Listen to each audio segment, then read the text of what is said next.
అందరికీ నమస్కారం. ఈరోజు మన వీడియోలో degree second year third semester రెండవ యూనిట్లోని మూడవ పాఠ్యాంశమైన గుడిసెలు కాలిపోతున్నాయి అనే పాఠ్య భాగం గురించి తెలుసుకుందాము. ఈ పాఠ్యాంశం యొక్క రచయిత గారు బోయి భీమన్న గారు. బోయి భీమన్న గారు సమాజంలో జరుగుతున్న దురాచారాలను నిర్భయంగా అంటే భయం లేకుండా విమర్శించగల శక్తి, అలాగే వ్యంగ్యంగా అంటే ఎగతాళిగా చెప్పగల అభివ్యక్తి వీరి శైలిలో ప్రత్యేకత. అలాగే దళితుల కోసం వీరు ఎంతగానో కృషి చేశారు.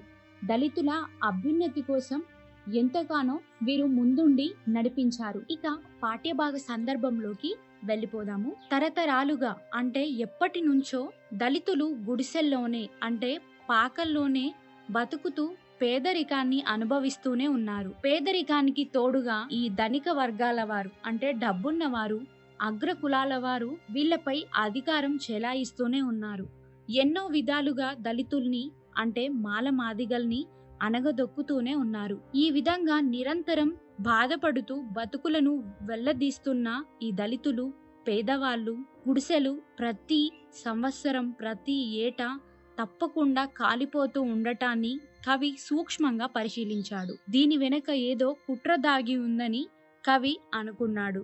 దీన్ని బయట పెట్టాలనే ప్రయత్నం కవి బోయి భీమన్న గారు చేశారు. ఆ ఆవేదనతోనే ఈ గుడిసెలు కాలిపోతున్నాయి అనే వచన కవితలో వినిపించాడు. కవి బోయి భీమన్న గారు దళితులు గుడిసెలు తగలబడిపోవటం, కాలిపోవటం, వారు తిరిగి మళ్ళీ వాటిని నిర్మించుకోవటం, మరలా కాలిపోవటం అనే ఒక విషవలయంగా మరలా కాలిపోవటం ఇలా జరుగుతూనే ఉంది. దీని వెనుక ఎన్నో కుట్రలు, ప్రయత్నాలు జరుగుతూనే ఉన్నాయి.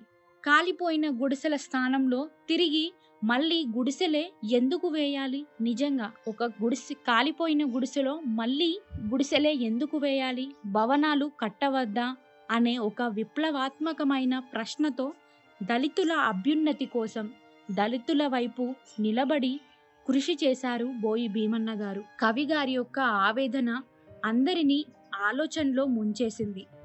ఈ పాఠ్యభాగం బోయి భీమన్న గారి గుడిసెలు కాలిపోతున్నాయి అనే కవిత సంపుటిలోనిది. ఇక కథ సారాంశంలోకి వెళ్ళిపోదాము.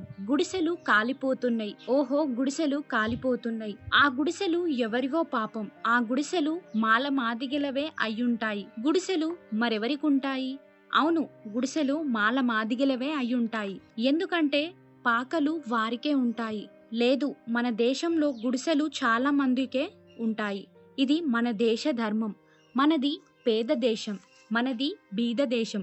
కాబట్టి పేదవాళ్ళందరికీ గుడిసెలే ఉంటాయి. సరే, ఎందుకు ఆ గుడిసెలు ప్రతి సంవత్సరం క్రమం తప్పకుండా ఒక్కసారైనా కాలిపోతూ ఉంటాయి అని కవి ప్రశ్నించాడు. వేసుకున్న గుడిసెలు కాలిపోయాయి కదా, మరి మళ్ళీ అక్కడకు కాలిపోవటం కోసం గుడిసెలు ఎక్కడి నుంచి వస్తున్నాయి? వేసుకున్న గుడిసెలు కాలిపోతున్నాయి అని తెలిసి మళ్ళీ అక్కడకు గుడిసెలు ఎక్కడి నుంచి వస్తున్నాయని కవి ప్రశ్నిస్తున్నాడు. నిజంగా ఈ ప్రశ్న నిజమైన ప్రశ్నే.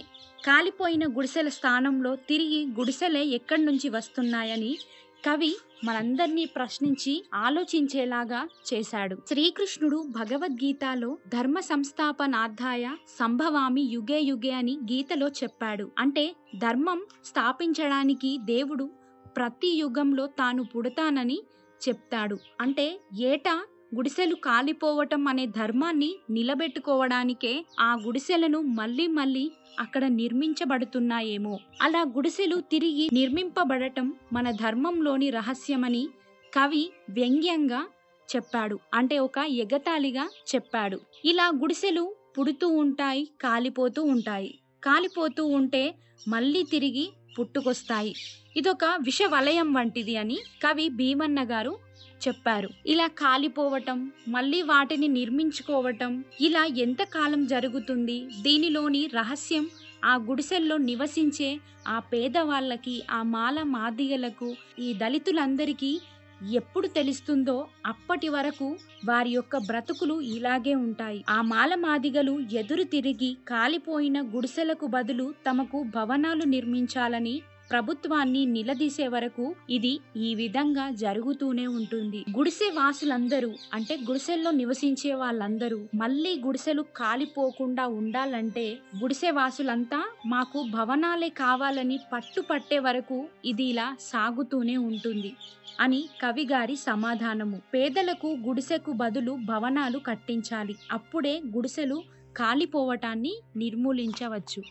ఈ పేదవారంతా తమ గుడిసెల్ని తీసేసి భవనాలు కట్టించండి అని ప్రభుత్వాన్ని గట్టిగా అడిగినప్పుడే ఈ పేద బతుకులు అనేవి మారుతాయి. లేదంటే ఈ పేదరికంలో ఈ దళితులు ఊరికి చివరన గాని అంటరానితనంగా గాని, దానికి తోడు ఈ అగ్ర కులాల వారు, ధనికులు, డబ్బున్న వారు వీళ్ళని ఎప్పుడూ అనగదొక్కుతూనే ఉంటారు. కాబట్టి పేదల యొక్క బతుకులు మారాలంటే ప్రభుత్వాన్ని పట్టుపట్టి మాకు భవనాలు కట్టించండి అని అడిగినప్పుడు మాత్రమే వీరి యొక్క సమస్య అనేది తీరుతుంది అని కవి గారు తెలియజేశారు.